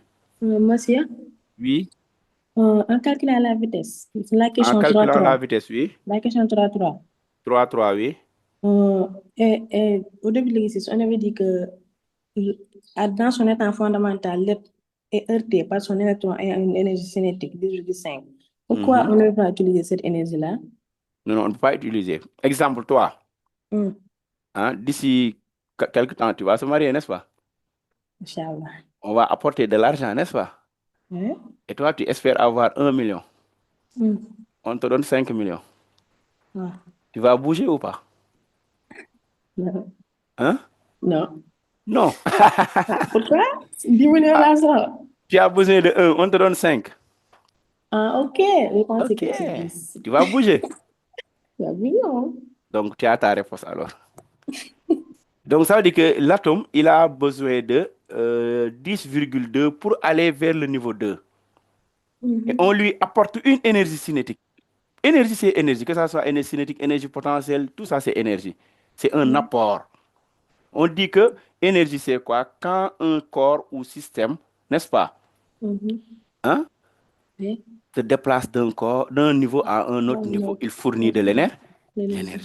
Tu as vu? Oui. Donc, c'est ça. Il avait besoin de 10,2, c'est l'énergie minimale. Pour qu'il aille à l'état 2, on lui apporte 10,5. Oui. Donc, il va se déplacer, mais maintenant, on va regarder est-ce que ce qu'on a apporté, c'est suffisant ou bien supérieur. Donc, c'est ça qui amène l'énergie cinétique restante, d'où la vitesse de l'électron. C'est bon? Mais mënuñu ko woon a comme ça énergie bi mu indi mënu woon a toll rek énergie bi mu fi fekk kon boobaa nu ñuy def. Si c'était minimal, la même valeur, Oui. il va rester là-bas et joncer. Kon boobaa duñ la calculer la vitesse. Non, non, la vitesse, ça sera nul parce qu'il n'y a plus d'énergie cinétique. Ok, ok. Là, il faut le savoir, que c'est comme avec vos foulards là, ça coûte 1000 francs. Tu apportes 1000 francs, tu vas avoir le foulard. Est-ce que vous voyez? Oui. Maintenant, tu rentres avec les mains vides. Oui. Maintenant, tu amènes 2000 francs, tu vas avoir foulard et monnaie. Là aussi, c'est la même chose. Il avait besoin de 10,2, on lui donne 10,5. Donc, il va se déplacer, mais avec de l'énergie cinétique en poche. Oui. OK, allez, on passe à l'exercice numéro 2. Sinon, on va perdre beaucoup de temps. Voilà, donc l'exercice 2, c'est un exercice qui porte sur la dynamique, l'étude dynamique. Donc, je pense que beaucoup d'élèves ont oublié.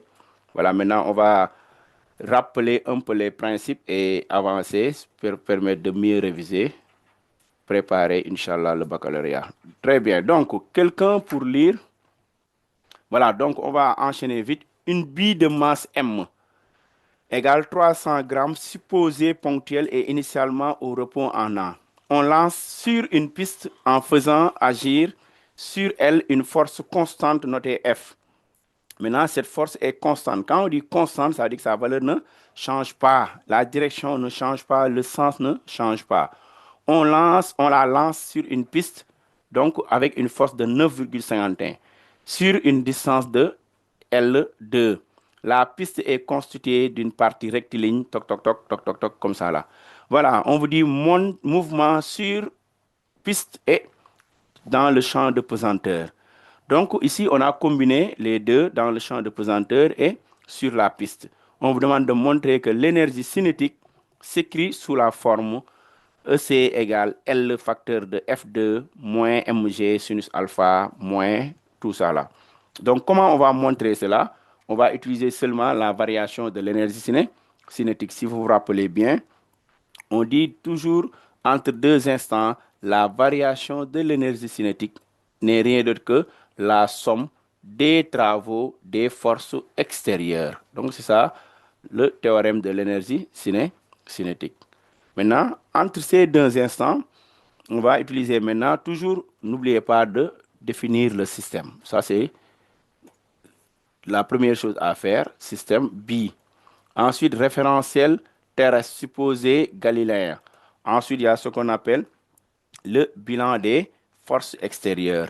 Donc ici, si on regarde bien le bilan des forces, il y a le poids, tout corps qui a une masse, possède un poids. Ensuite, la réaction du support. Ensuite, maintenant, il y a les forces ou bien la force motrice sur, attention, une partie bien précise sur la partie AD uniquement. Ensuite, maintenant, il n'y a pas de frottement, les frottements sont négligeables. On va appliquer maintenant le théorème de l'énergie cinétique entre les deux portions. Maintenant, on va commencer d'abord sur AB, tech sur AB. Maintenant, 1 demi de M VB carré moins 1 demi de M VA carré égale somme des travaux. Il y a le travail du poids, il y a le travail de la réaction et aussi le travail de la force F. Maintenant, W de F, attention, F, c'est bien défini sur une portion. Maintenant, si vous regardez bien, la vitesse en A est nulle. Il va rester uniquement 1 demi de M VBO au carré qui est égal à W de P. Là, il faut directement remplacer, c'est moins MGH. Pourquoi? Le corps, il monte. Donc, ça, quand c'est ascendant, c'est le travail du poids et résistant. Moins MGL sinus alpha. C'est que vous n'avez pas oublié comment on détermine la hauteur. Maintenant, plus le travail de la réaction qui est nul, plus aussi le travail de F. Attention, le travail de F, c'est F multiplié par la distance. Et maintenant, si vous regardez bien ici, la distance, c'est L sur 2. Maintenant, c'est ça qui nous donne l'énergie cinétique du point B. Donc, EC au point B n'est rien d'autre que moins mg L sinus alpha plus F fois L, le tout sur 2. Donc, c'est ça l'expression de l'énergie cinétique. Maintenant, on va faire encore tech sur BO. Tech sur la partie B, BO. Maintenant, si vous voyez bien, entre les points B et les points O, on a 1 demi de M V0 au carré moins 1 demi de M VB au carré égale. Donc, sur la portion BO, aussi, il y a un travail du poids. Maintenant, la force s'arrête au point D. C'est pourquoi il n'y a pas de F. Il n'y a que le travail du poids et le travail de la réaction qui est nul. Et on aura maintenant mg. Bon, là, je le fais directement pour qu'on puisse gagner du temps. R facteur de cos alpha. C'est toujours la hauteur qui pose problème aux élèves. Moins R facteur de, attention maintenant, il y a alpha plus bêta. Si vous regardez bien la figure, hein? Donc c'est R facteur de alpha plus bêta. Donc c'est ça l'expression de la hauteur. Ensuite maintenant, si on transpose bien, vous obtenez 1 demi de M V0 au carré égale toujours moins MGH. Maintenant, on peut sortir le R en facteur. R facteur de maintenant, on met crochet, il y a cos alpha, plus moins maintenant, si vous regardez bien, il y a cos, entre parenthèses, alpha plus bêta. Voilà, donc c'est ça. Maintenant, on transpose de l'autre côté, il va rester 1 demi de MVB carré. Or, 1 demi de MVB carré n'est rien d'autre que l'énergie cinétique au point B. Donc, si vous remarquez bien, on avait trouvé l'énergie cinétique au point B. On va remplacer. Et si on remplace, ça nous facilite l'expression. Donc, vous aurez 1 demi de MVO, qui n'est rien d'autre que l'énergie cinétique au point O, égale. Donc, ça va être MGR moins MGR, facteur de cos de alpha moins cos de alpha plus bêta, crochet. Maintenant, plus EC au point B. Maintenant, on avait l'expression de EC au point B. Si on remplace, tout devient facile. Donc, d'où EC au point O égale L facteur de F sur 2 moins mg sinus alpha. Donc, voilà, là, c'est l'expression de ECB. On ferme la parenthèse, moins ce qu'on vient de montrer, mgr, crochet, mettez cos de alpha moins cos de alpha plus bêta. D'où l'expression qui est demandée. Donc, c'est ça la première question. Donc, si vous voulez, allez-y, je vous laisse les questions, ensuite on continue. Allez-y, oui, Rahma.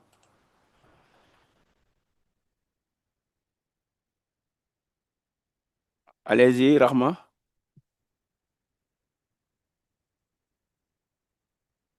Rahma, elle n'est pas là. Donc, on passe à... Oui, Cheikh Touré. Rahma, allez-y si vous êtes là. Je demandais d'où vient les R cos alpha moins R cos alpha plus bêta. Il y a une figure ou bien? Il y a une figure en bas, oui. Tu n'avais pas reçu l'exercice à l'avance? Non, non, je ne l'avais pas reçu. Ah, tu n'es pas dans le groupe? Non, si je suis dans le groupe, mais j'ai adhéré hier. C'est pour cela. Ah, d'accord, d'accord. OK. Donc, la figure est là, en bas. Est-ce que c'est bon? D'accord. Oui. Ouais, donc ça, c'est la verticale. C'est pour trouver la hauteur. La verticale est là. Est-ce que vous voyez? Oui. Très bien. Maintenant, le point B est là et le point O est là. Donc, toujours pour projeter, on va tracer l'horizontale qui passe par le premier point et l'horizontale qui passe par le second point. Donc, ça, c'est la hauteur au départ entre A et B. C'est bon? D'accord. Si H égale, si vous regardez bien, c'est AB sinus alpha. Or, AB, c'est L. Donc, c'est pourquoi on a mis L sinus alpha. C'est clair? Oui, d'accord, merci. Maintenant, entre B et O, le point B est là et le point O. Ouais, donc c'est ça notre hauteur. C'est clair? Oui. Maintenant, attention ici, là, il y avait alpha qui était là. Maintenant, l'angle alpha, où est-ce qu'on retrouve ça? Donc, c'est ça, ici, l'alpha. D'accord. Donc, c'est ça qu'on appelle angle à côté perpendiculaire. Si vous prolongez ici, ça devient perpendiculaire. Est-ce que vous voyez? Oui. Et le rayon est perpendiculaire au point B. Vous voyez, on a mis codage ici. C'est bon? Donc, le alpha qui était là, on le retrouve ici. Donc, c'est pourquoi là-bas, on a au point B, HBO.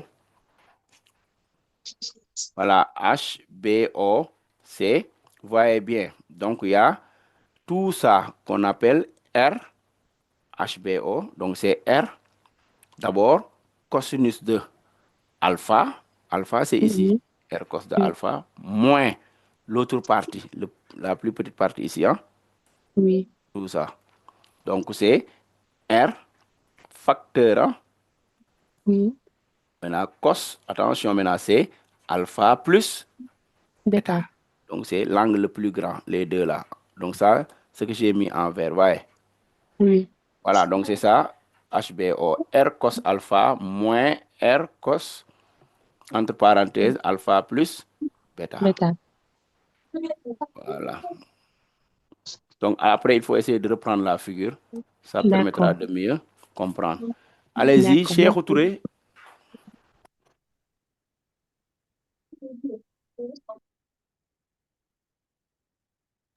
Cheikh, allez-y. Oui. Comment a-t-on su qu'il n'y a pas de force sur la partie BO? Je n'ai pas compris. Comment a-t-on su qu'il n'y a pas de force, sur la partie BO? Sur la partie BO, c'est l'énoncé. Regarde bien en haut. On vous dit... Pas cette information. Ok, c'est bon. Maintenant, regarde bien. Une bille de masse supposée, tu as vu? Oui. La piste est constituée de 3 parts, c'est bon? Oui. Là, c'est bon? Ensuite, on a dit avant, on la lance sur une piste en faisant agir sur elle une force constante d'intensité sur une distance AD, n'est-ce pas? Oui. C'est bon? Oui. Après, on a dit la piste est constituée d'une partie rectiligne AB de longueur L inclinée d'un angle alpha. Tu as compris? Oui. Oui. Après, on te dit le centre. La force F est parallèle à AB, on donne. Tu as compris? Non, monsieur. Hein? Parce qu'on nous a dit que on l'a lancé une piste en faisant agir sur elle une force constante, F', d'intensité 9,51 newtons. Mais on ne nous a pas informé que la force n'existe pas sur la partie BO. La force n'existe pas? Sur la partie BO. Sur la partie BO? Oui. Non, c'est bien libellé là. Regarde bien. On a dit on fait agir sur une force, n'est-ce pas? Sur une distance AD. Regarde bien la figure. Tu as vu la figure? Oui, j'ai vu la figure. J'ai vu Voilà. la figure. On a dit la force d'intensité 9,51 sur la distance AD. Sur la distance AD égale L sur 2. AD. Tu as vu la figure? Oui. Le point A est là. Le point D est là. La force ne s'exerce que sur le point A et le point D.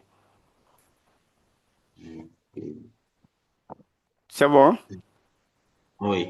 Voilà, donc la force s'arrête au point D, OK? Au point D. Oui, on a dit sur la distance AD. Sur la distance AD, donc ça veut dire que ça s'arrête au point D. OK. D'accord. OK. Allez, on passe à la question suivante. Voilà, cher, après on revient, Khalifa, après on revient sur les questions pour pouvoir au moins traiter le maximum de questions. Donc, ensuite, on vous demande maintenant de trouver maintenant la réaction au point O. Maintenant, pour trouver la réaction au point O, c'est la question 4.2. 4.2.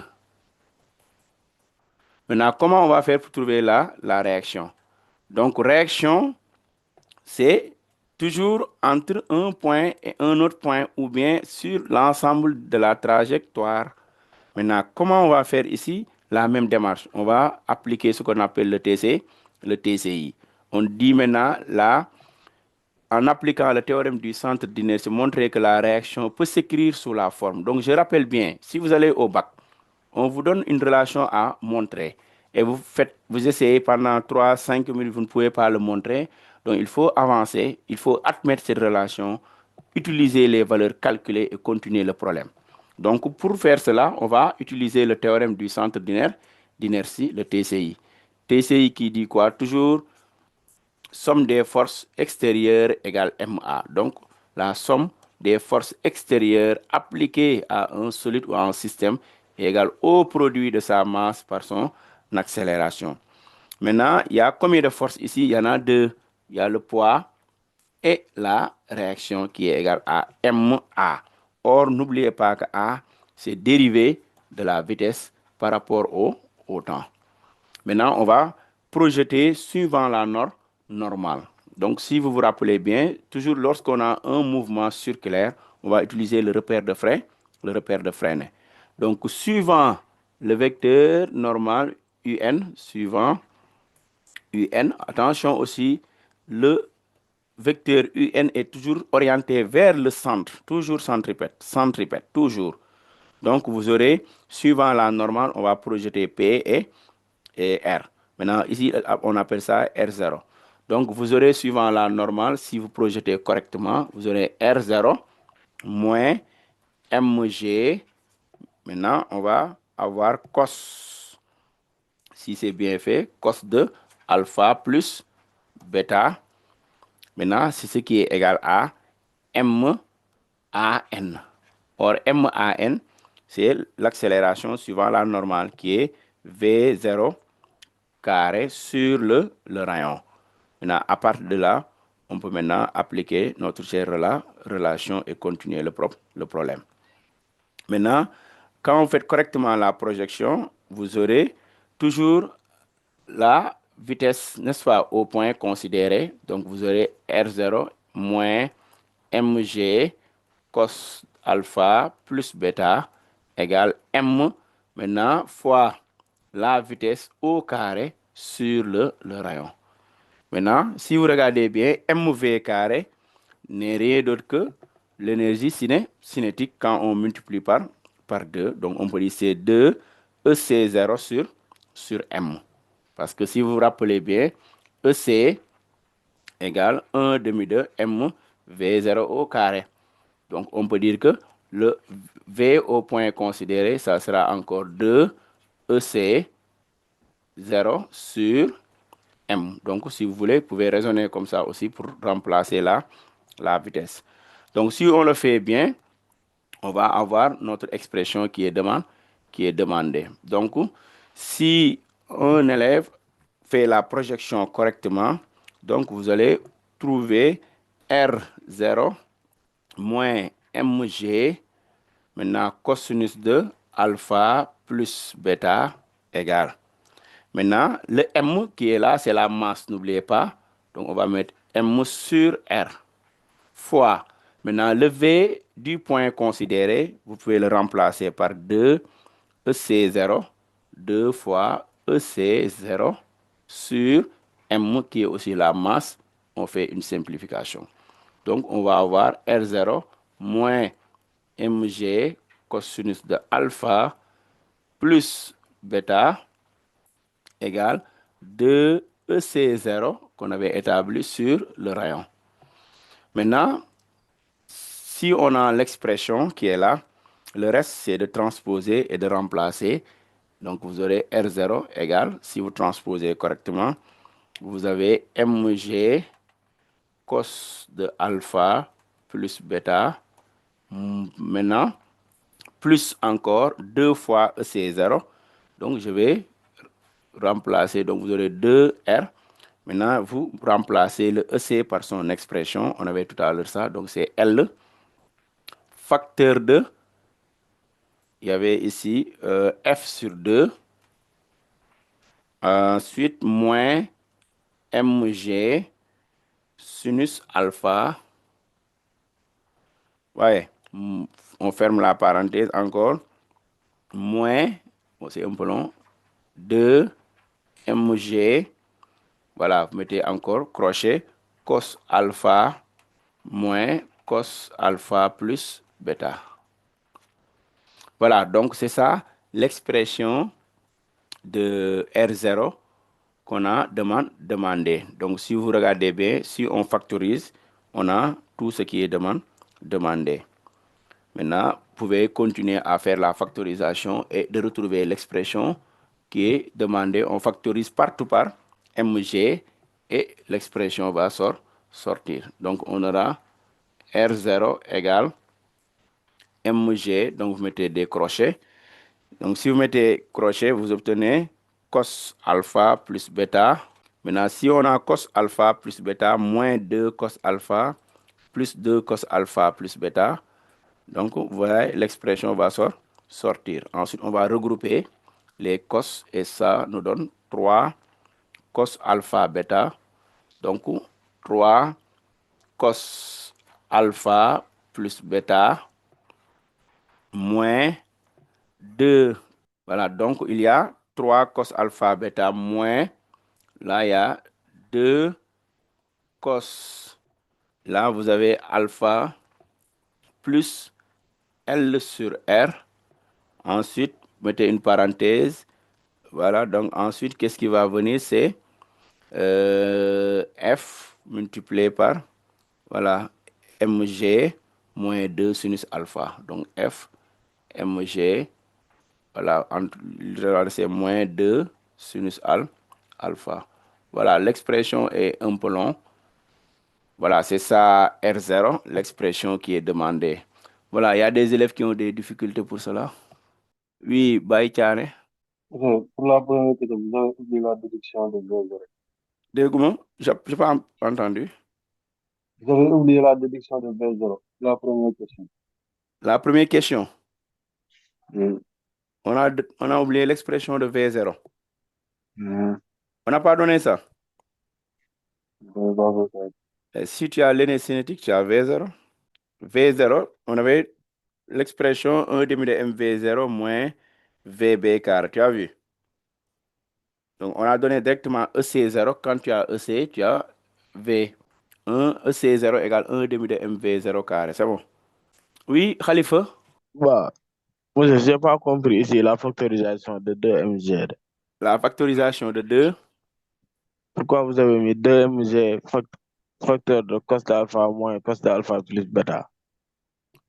Là où j'ai mis 3 cos alpha bêta plus tout ça. Ça que tu n'as pas compris.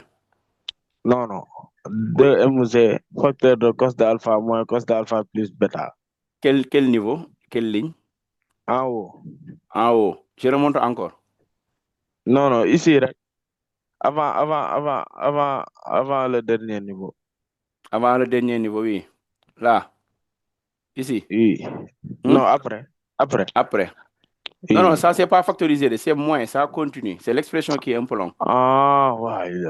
OK. Donc, c'est moins 2 mg crochet cos. C'est bon? Il faut essayer d'établir, vous allez voir. Hein? Ah, d'accord. Donc, c'est moins, parce que l'expression, elle est un peu longue, c'est pourquoi, quoi. D'accord. C'est bon? Hein? Oui. Voilà, donc c'est ça l'expression de R. On vous a demandé de montrer ça. Donc, si vous appliquez les règles de la dynamique, vous allez obtenir l'expression. C'est bon? Très bien. Maintenant, on passe à la question 4.3. Hein?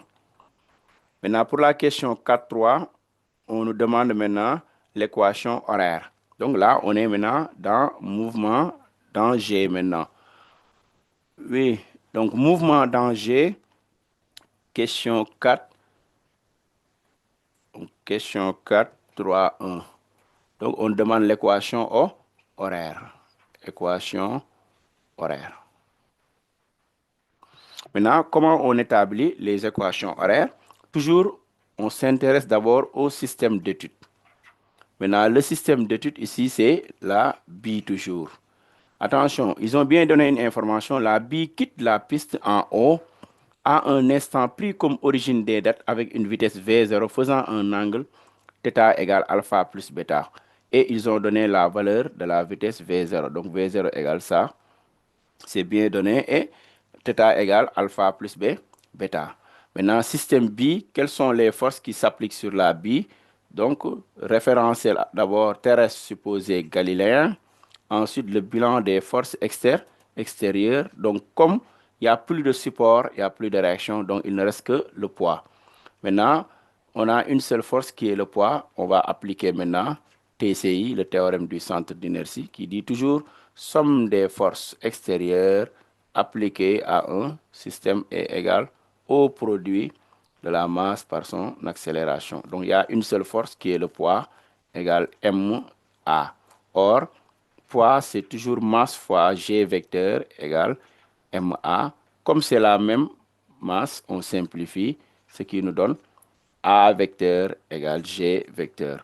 Donc, si vous vous rappelez bien, les deux vecteurs sont collinaires de même direction et de même sens. Maintenant, on va trouver les coordonnées du vecteur vitesse à t égale à 0 et les coordonnées du vecteur accélération. Donc, toujours à t égale à 0, A vecteur égale. Donc, AX a pour coordonnée 0, AY a pour coordonnée ici, G ou moins G, il faut bien regarder maintenant la figure. Donc, cela ne dépend pas des énoncés que vous avez l'habitude de voir. Il faut regarder dans l'exercice quelle est la figure proposée. Maintenant, si vous regardez bien, dans notre exercice, l'axe est orienté vers le bas. Attention maintenant. Le G est vers le bas et l'axe des abscisses est là, X. Donc, ça veut dire quoi? A et G sont collinaires de même sens. Donc, A est orienté du haut vers le bas comme G. Maintenant, le vecteur G et le vecteur accélération ont même sens et même sens que l'orientation. Donc là, c'est plus G. Il faut faire attention maintenant. Souvent, vous avez l'habitude avec moins, mais là, c'est le repère. Hein.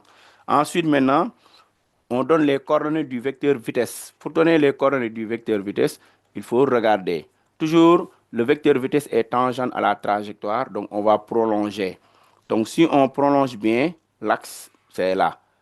Ça, c'est ordonné. On projette ici, on projette. Donc, vous allez voir que V suivant X égale V suivant Y égale. Maintenant, V0X, c'est V0 cosinus de θ. Là, il n'y a pas de problème, c'est positif. Mais attention, le VY est négatif. Donc, vous aurez V0 sinus de θ. Attention, maintenant, ça, c'est des informations capitales. Maintenant, l'origine, toujours, est prise au point O. Donc, les coordonnées du point O, x0 égale 0, y0 égale 0. Là, il n'y a pas de problème. Parfois, c'est nul, parfois, ce n'est pas nul. Tout dépend du repère en dynamique. Ensuite, maintenant, dès que vous avez ça, à t maintenant différent de 0, ça veut dire qu'il y a mouvement. Comme il y a mouvement, la vitesse varie. Donc, on va établir l'équation de la vitesse. Si vous vous rappelez bien, vitesse, toujours il y a deux coordonnées ou trois. Vx égale ax de t plus V0x. Pourquoi? Parce que le T0 est nul. Vy, la même chose aussi, c'est égal à AY de T plus V0y. Maintenant, on va remplacer. Donc, Vx, le A est nul. Hein? Il va rester seulement V0 cosinus de θ. C'est bon? Ensuite, l'autre, ça va être Vy égale, là, c'est G aujourd'hui, G de T, moins maintenant V0 sinus de θ, moins V0 sinus de θ. Voilà, donc c'est ça l'équation de la vitesse qu'on nous a demandé d'établir. Ensuite, lorsqu'on a l'équation de la vitesse, on va établir maintenant l'équation horaire. Maintenant, pour l'équation horaire, il faut bien regarder. L'origine est prise au point. Voilà, donc c'est ça l'équation horaire de la vitesse. Hein? Très bien. Maintenant, comme on a l'équation de la vitesse, il nous reste maintenant l'équation. Donc, si vous regardez l'équation de la trajectoire, à t égale à 0. Donc, l'origine est prise au point OIJ. Maintenant, en ce point, est-ce que l'ordonnée est nulle ou bien est-ce que l'ordonnée n'est pas nulle? Donc, c'est ça qu'il faut chercher. Maintenant, quand on a l'équation, le reste, ça devient facile maintenant. Donc, on va avoir OM de T à tout instant, l'équation horaire OM de T. Donc, on va remplacer X, là, ne change pas 1 demi de A, XT carré, plus V0 XT, plus X0. Y aussi égale à 1 demi de A, YT carré, plus V0 YT, plus Y0. Voilà, donc c'est ça, les coordonnées. Maintenant, on va remplacer. Et maintenant, pour remplacer, on va utiliser seulement la condition initiale. Donc, on va tirer d'abord T. Et ensuite, on va remplacer dans l'équation horaire. Donc, vous aurez X égale, le AX est nul, va rester V0 cos alpha, V0 cos de θ multiplié par T. Y égale 1 demi de G T au carré plus. Maintenant, attention, aujourd'hui, c'est moins parce que Vy était négatif. Donc, V0 sinus de θ multiplié par T. Ensuite, maintenant, on regarde l'ordonnée initiale, si c'est nul ou bien c'est pas nul. Donc, si vous regardez bien la figure, à T égale à 0, l'ordonnée initiale, est-ce que c'est nul, est-ce que c'est pas nul? Maintenant, je vais poser la question à Aïssata Sow. Donnez-moi l'ordonnée initiale. Est-ce que c'est nul ou bien c'est pas nul? Aïssata, tu n'es pas là? Oui, Ibrahim Dramé. L'ordonnée initiale, c'est H, c'est pas nul. Très bien. Pourquoi c'est pas nul? Parce que, monsieur, revenez un peu. Pourquoi c'est pas nul? Parce que on a déjà l'altitude H. Oui. Qui les sépare au sol, ou bien? Après? Hein? Après, oui. C'est fini? Plus ou moins. Plus ou moins. Plus ou moins, c'est fini. Monsieur, amenez la figure. Donc, ça, c'est la dynamique. Hein. Il faut regarder toujours la figure avant de donner une information. Très bien. Ils ont demandé l'équation, n'est-ce pas? Horaire. Oui. Maintenant, l'origine du repère, c'est le point O. Vous voyez là-bas? Oui. N'est-ce pas? Le solide quitte la piste en quel point? Au point O. Ouais. Donc, là-bas, l'origine, c'est combien? C'est H. C'est H et 0. Le Y, c'est moins H. Le Pourquoi? X, c'est 0. Hein? Pourquoi c'est moins 0? Moins H autant pour moi? Moins H. Pourquoi? Oui. Parce que il s'oppose avec la vitesse. Hein? Qui te dit ça? D'accord, on écoute Fari après, je réponds directement. Oui, Fatih. Allez-y, Fatih, vite, vite. Monsieur? Oui. Ici, c'est moins H. Pourquoi? Parce que ici, Y est au sens opposé du déplacement. Y, oui, est au sens opposé à la vitesse. La vitesse, oui. Moins. Ouais, j'ai dit, l'origine, tu as regardé l'origine du repère? Oui. C'est où? C'est le point O. Très bien. C'est ça qu'on appelle AT égale à 0. Oui. AT égale à 0. Le mobile est au point O ici. Oui. Quel est son abscisse et quel est son ordonnée? X, Y. Ici, Oui, Y. X c'est combien? X du point O, c'est combien? X du point O, c'est 0. Y du point O? C'est moins H. Pourquoi? Non, c'est 0. Voilà, il faut faire attention. C'est 0, monsieur. Il faut regarder l'origine. AT égale à 0, il faut se mettre à l'origine. Où se trouve le solide? Oui, je me suis trompé, c'est 0. Il faut faire très attention dans les exercices de dynamique. Il faut regarder à t égale à 0, où est l'origine du repère et où se trouve le solide. Et là, ils ont bien demandé dans le texte, établir l'équation différentielle, excusez-moi, l'équation horaire, n'est-ce pas? O, dans le repère OIJ, je vais souligner ça, OIJ, c'est bon? De la bi au-delà de O, en déduire l'expression. Quand on dit OIJ, l'origine c'est O, hein? C'est bon? Monsieur? Oui. Si on disait que AT est différent de 0, on pouvait prendre Y égale à moins H. AT est différent de 0? Oui. Donc, avant de prendre Y égale à moins H, il faut regarder le point d'impact d'abord. On va projeter pour voir est-ce que ça sera moins H. Mais ici, ça sera moins H. Oui. Mais il faut le montrer. Ce n'est pas des formules qu'il faut retenir. C'est bon? D'accord. Tout dépend du repère en dynamique. Regardez bien qu'est-ce qu'on a donné. AT égale à 0. Où se trouve le mobile d'abord? C'est clair? Oui. D'accord, pas de souci. Oui, Fallou-Dia. Allez-y, Dia, vite. Bonsoir, monsieur. Bonsoir, oui. Mais ici, le V égal, on ne pouvait pas directement remplacer par égal à 1 demi de ZT moins V0 sinus θ. Pourquoi remplacer? Il faut désactiver le micro, sinon il y a interférence. Dia. Oui. Il faut dire à ceux qui parlent à côté de toi là, sinon il y aura interférence. Très bien. L'équation de la vitesse, ce qu'on a souligné en jaune, tu as vu ça? Oui. Très bien. Donc la formule Vx égale AX de t plus V0x. Là, il n'y a pas de problème. Oui, il n'y a pas de problème. Vy égale AY de t plus V0y. Oui, là aussi, il n'y a pas de problème. Tu as vu? Déjà, tu n'es pas là.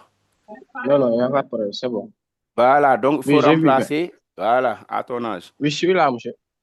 Très bien, donc on a mis Vx égale V0 cos de θ. Parce que AX égale 0, c'est pourquoi c'est nul. Maintenant, Vy, A égale G, donc c'est GT moins V0 sinus θ. Oui. C'est bon? Oui, c'est bon. Très bien, on passe. Allez-y. Oui, Amiba. Bonjour, monsieur. Bonjour. Monsieur, j'ai pas compris. Coordonnées de V0, Y, pourquoi on a moins V0 sinus θ? C'est le moins qui me pose problème. Très bien. Ami, tu as bien mangé? Oui. C'est pourquoi il fallait pas manger. Regarde ici, Ami. Le repère, ils ont orienté comme ça le repère. C'est l'énoncé qui a donné ça. Tu as vu? Ils ont mis X ici et ils ont mis ici Y. Tu as vu? Oui. Donc, le solide arrive avec une vitesse comme ça. Ça veut dire que le vecteur vitesse est tangent à la trajectoire. Tu as vu? Maintenant, on vous a demandé toujours, il faut regarder l'angle et ensuite vous décomposer les coordonnées. Maintenant, quand tu projettes ici, ça te donne Vx. C'est ça qu'on appelle la composante Vx. You know? Oui. Quand tu projettes ici, c'est ça qu'on appelle la composante Vy, ça en vert. You know? Maintenant, la partie vert, c'est suivant les ordonnées négatif. Ah, d'accord. Pourquoi il y a un moins là-bas? C'est bon? Oui, c'est bon. Bon, c'est ça. Donc, il faut toujours regarder le repère avant maintenant de faire des projections. Vous avez l'habitude avec plus. Maintenant, il faut bien regarder. Ça dépend que du repère. Hein? D'accord. Ne retenez aucune formule. Retenez juste comment on le fait, la démarche. C'est bon? Oui, d'accord. Merci beaucoup. Allez, pas de souci. On continue maintenant. Bon, il est l'heure. Vraiment, on avait 2 heures de temps. On n'a pas pu tout faire, mais vous aurez le corrigé, Inch'Allah, dans le groupe. Cela permettra de mieux revoir la partie dynamique. Allez, je vous souhaite bonne chance et vous encourage à tenir bon. C'est bon?